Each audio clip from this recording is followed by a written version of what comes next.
How to share your PowerPoint presentation to Outlook directly. Hello guys, so all what you have to do is so simple. Just go to PowerPoint. This is the home page, as you can see.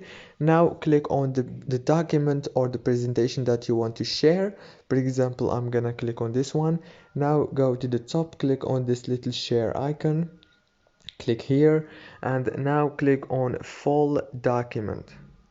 Click on presentation, the first option, and now it will take you to this page. Scroll right here until you find the Outlook option. As you can see, click on it and everything will be done.